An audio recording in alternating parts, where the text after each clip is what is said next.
আসসালামু আলাইকুম, welcome back to my channel. আমি Meher from Meher's kitchen and creativity channel এবং পেজ থেকে আমার আজকের আরেকটি ভিডিও নিয়ে আসলাম রমজানের। আর সেই ভিডিওটা হচ্ছে জিলাপি কিভাবে বানাতে হয় সেটা নিয়েই কিন্তু আমি আপনাদের সাথে শেয়ার করব আমি আমার আজকের রেসিপিটি। আশা করছি আপনাদের ভালো লাগবে। আর যদি ভালো লেগে থাকে অবশ্যই পেজটাকে ফলো করবেন, চ্যানেলটাকে সাবস্ক্রাইব করবেন। তাহলে এখনই শুরু করি। জিলাপি বানানোর জন্য আমি চালের গুঁড়ি হবে, একটু মুচমুচে হবে, কুরকুরে মুচমুচে যেটা হয় আর কি। তো এখানে চালের গুঁড়ি নিয়েছি এক কাপ নিয়েছি, আর ময়দা নিয়েছি 1/4 কাপ, মানে 4 ভাগে 1 ভাগ। তারপর হচ্ছে এটা কর্নফ্লাওয়ার দিব 4 টেবিল চামচ।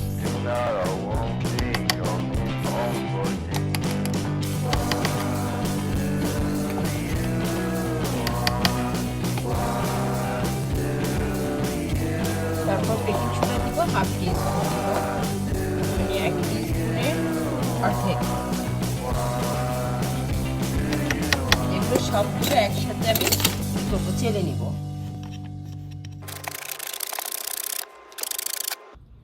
তার সাথে এখানে আমি ইয়োগার্ট নিয়ে নিব 4 টেবিল স্পুন।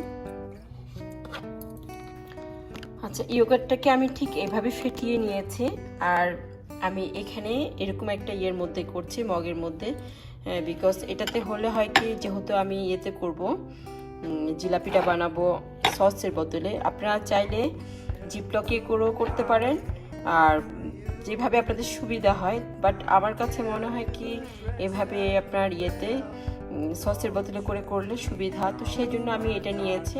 তো এটাতে ঢালতেও কিন্তু সুবিধা হবে, তো সেভাবে আমি করে নিচ্ছি।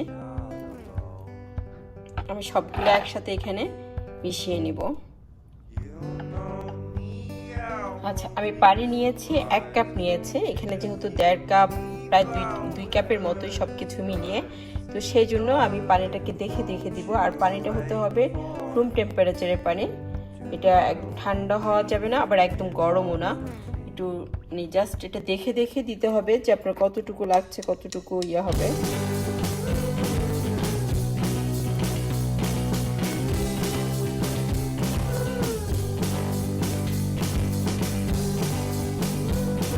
আমি প্রেসারটা দিয়ে সুবিধা হয় আমার, সেই জন্য আমি এটা দিয়ে করছি। আপনারা চাইলে যে কোনো কিছু দিয়ে, হ্যান্ড দিয়ে কিংবা হাত দিয়েও, এটা হাত দিয়ে যত নাকি ইয়া করা যায়, এটাকে ফিট করা যায় তত কিন্তু ভালো।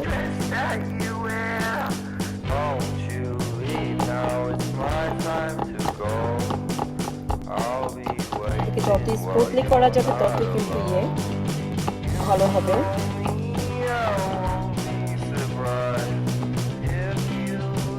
এখন আমি যেটা করব, একটু করে ফুড কালার ইউজ করবো। আপনারা চাইলে এটা স্কিপ করতে পারেন, চাইলে দিতে পারেন, নাও দিতে পারেন, জাস্ট একটু কালারটা হয়তো একটু ইয়ে হবে। ক্যাচাপের যে এটা মানে আপনি যতটুকু মোটা চাচ্ছেন আর চিকন যতটুকু চাচ্ছেন সেটা করে দিতে পারেন। তো এখন যেটা করবো, এটা এই মগের মধ্যে করার একটা সুবিধা হলো এই যে এটা ঢুকাতে তেমন খুব বেশি কষ্ট হয় না, কিন্তু অন্যখানে ইয়ে করে করলে কিন্তু অনেক কষ্ট হয়ে যায়।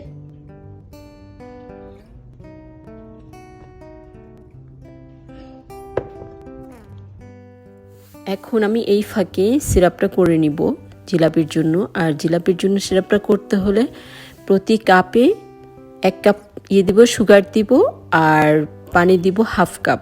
প্রতি কাপে হচ্ছে 1/2 কাপ করে পানি ইউজ করতে হবে। তো এখানে চাইলে আপনারা এলাচ দিতে পারেন বা এলাচ গুঁড়ো দিতে পারেন। আমি যেটা করব, আমি ইয়ে দিব, একটু ঘি দিয়ে দিব, যার জন্য ফ্লেভারটা একটু মনে হবে যেন ঘিয়ে ভাজা। আমি ভাজার সময় একটু ঘি দিয়ে দিয়েছি তেলের মধ্যে, আবার সিরাপের মধ্যেও আমি অল্প একটু করে ঘি দিয়ে দিব। তো যার ফলে মানে বোঝা যাবে যেন ঘিয়ে ভাজা এটা মানে সিরাপটা হয়েছে। আর এটা খুব বেশি ফুটাতে হবে না, অল্প কিছুক্ষণ ফুটালে বলক আসলেই হবে। যেহেতু আমি পানির পরিমাণটা কম দিয়েছি, সেই হিসেবে মানে ঘন হয়ে যাবে। জাস্ট আপনারা একটার ইয়ে করে নেবেন। এই যে আমি ঘিটা দিয়ে দিয়েছি, আমি হাফ চামচের মতো ঘি দিয়ে দিয়েছি এখানে। তো দেখুন খুব শর্টকাট, মানে সিরাপটা করতে খুব বেশি ঝামেলা হয় না। তো এইভাবেই আপনারা সিরাপটা করে নেবেন। আর সিরাপটা যদি ভালো হয় তখনই কিন্তু আপনার জিলাপিটাও কিন্তু কি হবে, ক্রিস্পি হবে, যদি আপনার ঘনত্বটা সেরকম হয়।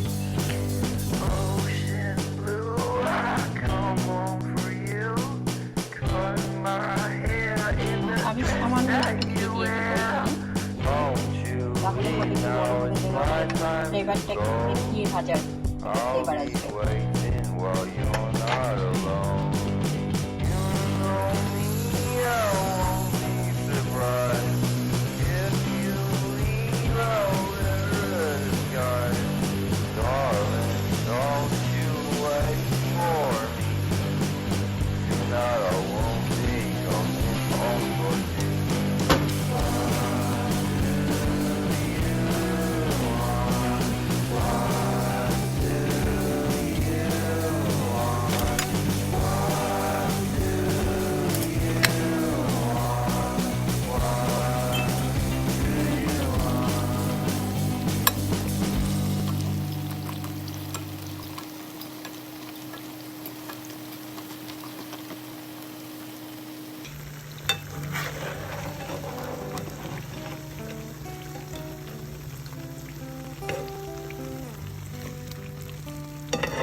আশা করছি আমার রেসিপিটি আপনাদের ভালো লেগেছে। আর যদি ভালো লেগে থাকে অবশ্যই ভিডিও রিলেটেড কমেন্ট করবেন, লাইক করবেন, শেয়ার করবেন ফ্রেন্ডস অ্যান্ড ফ্যামিলির সাথে। আর আপনাদের মতামত জানাবেন কী ধরনের ভিডিও করলে আপনাদের একটু কাজে আসতে পারে, সেই মতামতটা আমাকে কমেন্ট করে জানাবেন। আজ এ পর্যন্ত, সবাই ভালো থাকবেন, দেখা হবে নেক্সট কোনো ভিডিওতে। আল্লাহ হাফেজ।